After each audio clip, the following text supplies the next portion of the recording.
I'd love to finish by letting the guys know a few of the things that we've got planned for these 10 days in France, particularly so they can get a feel of what to expect.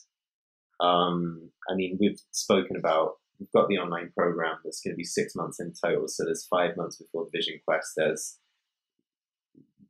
After we get back, 2.5 weeks of integration, and we'll follow up with the group because a lot of the stuff that happens in France, as you inform me, is going to be um, cycling through people's minds and bodies for up to a year. It's going to take to really integrate the just the depth and the scope of what people get from this. But I'd love to, yeah. So we've got that process. You've got 8 weeks of purification and diet, fasting stuff included. I'd love to say a few things about these 10 days because you've been, excitedly sending me messages every 2 or 3 days about other things you found to make this whole journey better, like renting the cottage next door so that it's only Amirati, our guys on the whole thing. We don't even have any neighbors. Like it's pure nature just for us. Like no people that are not part of our group involved in the whole thing, which I just find magical. And then there's the thing you were telling me about, the process where we go to actually find our spot in the national park. There's, there's a whole way that, like Psyche goes out into nature and has a meeting. Like, where is my mind going to be, or where is my soul, or where is my, ego going to lead me to sit for the next 4 days?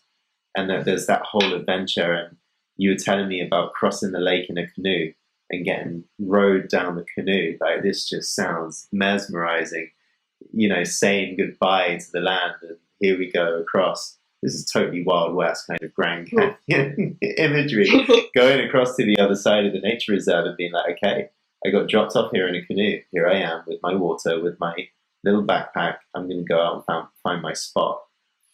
And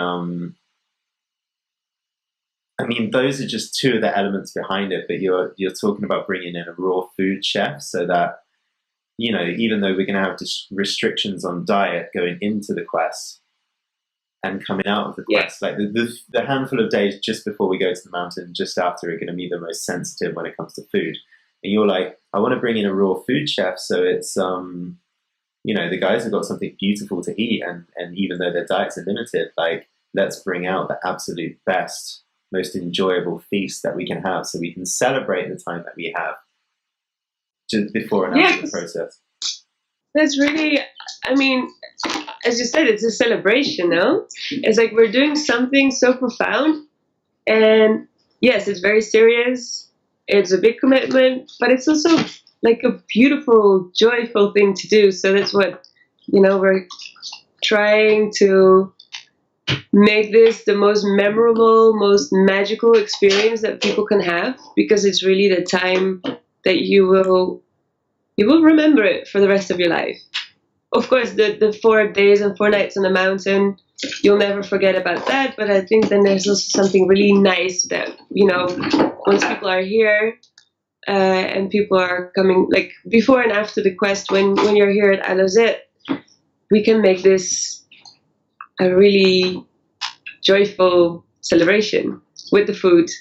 Because that's the thing, when you're fasting, right? Your taste buds are so sensitive that everything already tastes like more amazing than normally, because all of a sudden you really taste like the essence of the vegetables.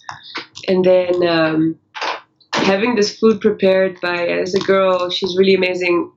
She works a lot with raw food, but also with wild herbs.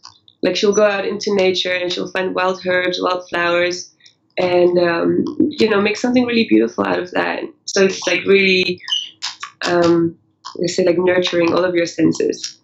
And it's just, you working together with the guys on your way. I'm working in my way, doing, for example, so the Temazcal ceremony. Yeah. Which is also very profound. experience. It's a ceremony of transformation, of purification. It's kind of like being reborn, because we go into the womb. It represents the womb of our own mother, but also the womb of Mother Nature. And so it's like you go inside, you're like a baby, and then you come out being reborn. And sorry, you can have a little. Is your dog eating the cable or something? I hear some clicking over there. Yeah, no, it's Jasper was doing a lot of things like lighting the fire, and there was a noise and stuff happening around that I got really distracted and kind of lost my story. It was going really well so far. The Temazcal, you were saying some things about the Temazcal. One moment, I'm just also going to turn on the light a little bit more. Yeah. So yeah, we'll also be doing the Temazcal ceremony, which is a really profound ceremony of purification, and it will help you to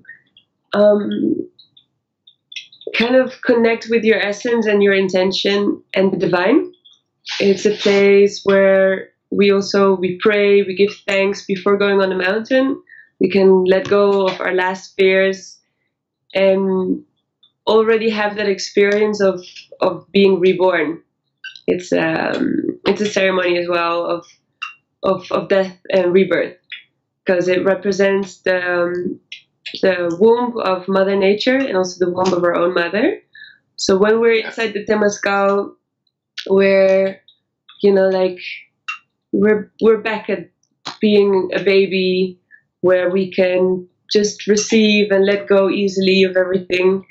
And so I'll say, like, don't let Melissa's beautiful words, because you're describing it in a very lovely, sweet way so far. I want to say, don't let Melissa's sweet words on the Temazcal.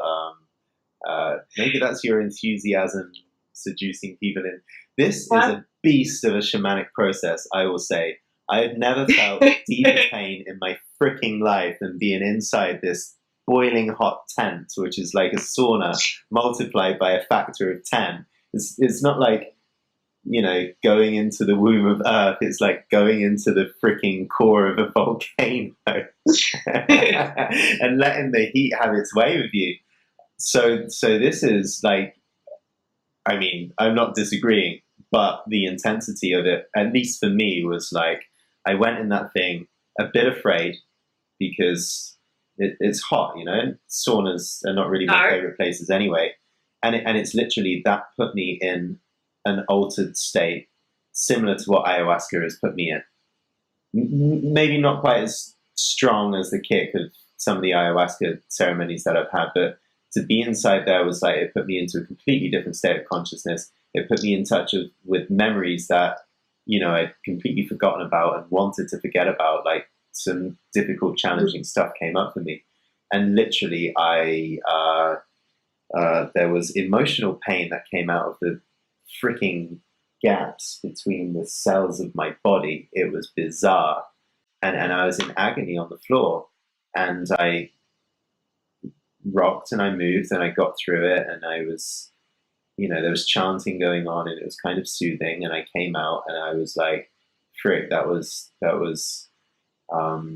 very intense. And I had a bit of fruit, and I drank some water, and I went to bed, and I woke up the next morning feeling lighter than I had done in like 3 years. Like, that, going through that pain and that heat wasn't a senseless torture. It was me shedding weight, like emotional weight that I didn't even realize I had, letting it go. So this is, yes, like, it is kind of like the final goodbye before crossing the threshold and going out onto the vision quest. And it's also, it's deeply badass. That would be my word of choice for the Temazcal. No, definitely. It's like, it's something you can endure. And I think also, I enjoy hardship in a way, because it really makes me feel alive. but also that was your experience. Everyone experiences differently. Totally. And so this is what you needed to experience and what you needed to let go of. And then other people have other experiences. And it also kind of depends on the group that comes together. So there's always a group energy, like people come together in a certain place for a specific work because they all have something in common. They have something related that as a group they can easier process than alone. And so this also you see in the Temazcal that everyone has their personal process and there's a group process. So particularly the ceremony that you were in where was quite intense. I think also because it was an intense group of people that are really soul searching, coaches and people that have their focus on growth and transformation. But anyway, to me, it's really glorious to go through those stages now of feeling those intense feelings and having those memories, and you can definitely have visions as well, just from the heat. And yeah, just then coming out and feeling so light and euphoric is to me is, yeah, I love it. It's wonderful. I really feel deep gratitude towards the Temazcal. So I'm really happy that I can share this with people on this vision quest, because it's also an important part of the quest. You'll go in before going on the mountain, and you'll go in after coming from the mountain to give thanks for the visions you received, for the transformation you received, and also to kind of also already establish and integrate the experience that you had. So there is a whole bunch of stuff that we've got planned. Like we've got a very action-filled 10 days with group coaching, with spending time together, time to relax as well, integrating the whole program, setting our intentions for the vision quest, the Temazcal, the food, a bit of nature instruction, what to do if a snake comes knocking in the middle of the night type. Yeah. Survival school stuff. And yeah, I think we've painted a bit of a picture of what it's like. And I'll say this, like, your kind of call to action with the vision quest is like, you know what, if you've got that adventurous spirit and you kind of know in your heart and in your soul that this is something that you've got to do, like there's answers to extremely deep questions that you need to find, or there's a phase in your life that you want to close, or a new phase that you want to open. Like if there's a way in which you want to reinvent yourself as a man, this is specifically the adventure we've created for you to come and do that.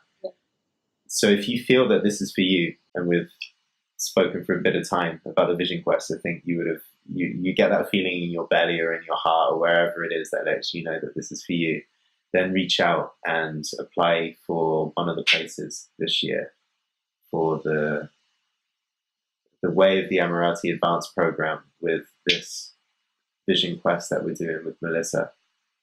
And I'm in it. I've revealed my intentions for the program, and I'm diving into this completely as a leader and completely as a participant at the same time. And join us. Yes, I'm looking forward to see everyone here. And exactly as you said, everyone who needs to be here will feel the call. You will feel it deep in your core that this is for you, that you need to do it. So I'm looking forward to see everyone here.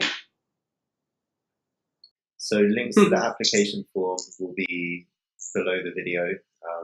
Wherever you're watching this, we'll put on the link. So click that link, and yeah, fill out the form. Let us know a little bit about yourself and what you're looking for. We'll need to ask some medical questions as well, just so we can really support you. If you've got any kind of medical or mental support that you need during this program, we will need to know that kind of stuff so we can help you through it as beautifully and as effectively as possible. And then if it feels like you're a fit for this, then you and I will speak on the phone and we'll have a little conversation about it as well. Cool. Well, thank you, Melissa, for the last couple of hours. We dived in pretty deep to a number of different themes. No, that was a lovely conversation. I really enjoyed it. Yeah, me too. A lot of fun. A lot of fun to be had. I'm freaking excited. In the dark. Yeah, it's gone from day until dark over there. It's now midnight in the morning over here where I am. Okay. Yeah. Okay. Thank you. See you soon.